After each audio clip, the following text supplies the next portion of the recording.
talk more about the political and economic issues facing Brazil is Paulo Sotero. He's the director of the Brazil Institute at the Woodrow Wilson International Center for Scholars. Welcome back to the show. Stephen and I guess Paulo both sort of talked about the same thing, this uncertainty in the markets, this uncertainty that's causing in Brazil. You hinted at this earlier when we had you on the show here in Washington. Where do you stand now?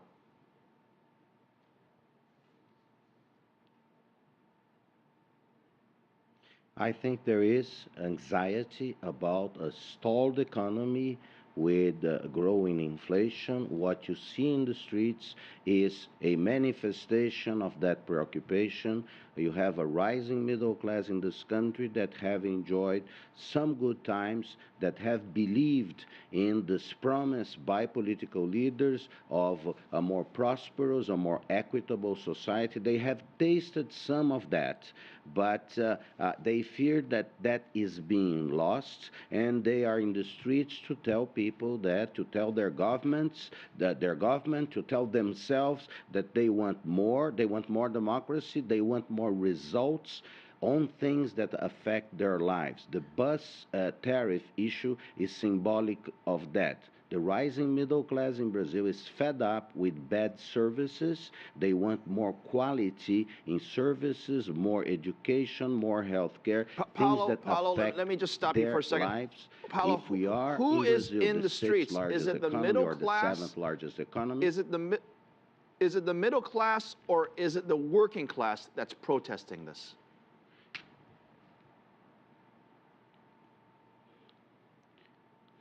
It's a mix. It is young people that are mostly working, that depend on 2 hours of horrible bus and metro rides to go back and forth. The commuting here is very, very difficult, and it's no surprise that that was the event or the issue that led to this sort of upsurge of anxiety, of public anger at officials. The response by the officials was very incompetent. They were completely perplexed. They did not expect this. They don't know how. They don't understand what they are seeing. They do not know how to respond to this. This including, actually, very interesting, the media is also very perplexed by this. We haven't seen anything at this scale in Brazil. I don't think that this is the beginning of a major crisis that will end with government being replaced. None of that. But Paulo, I want to ask you, in our previous conversations, we've talked a lot about the growth. Political class. A lot about the growth in Brazil. A lot of it has come from foreign money, whether it's the United States or China or anywhere else in the world for that matter. That money has poured into Brazil. They're part of the BRIC countries. They were one of the fastest growing countries on earth. And things have now changed. Is there a sense from this working and middle class and the folks on the street that this whole growth and optimism and money, which is what it comes down to, did it just sort of pass them over? Did they not participate in the recent increase into the middle class?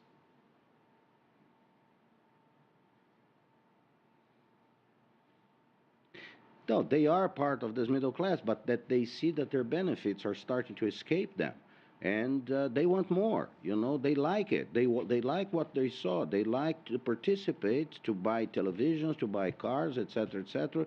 But they want an economy that is actually growing. The government keeps promising this growing economy, but the economy has stalled.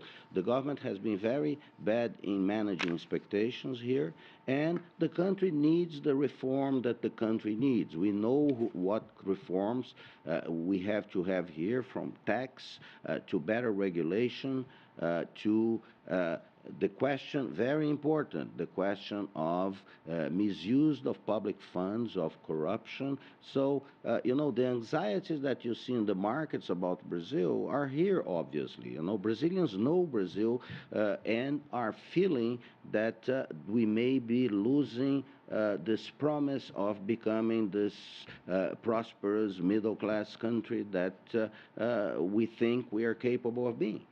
All right, Paulo. I'm sure you will as well, but we will also continue to monitor events there in Brazil.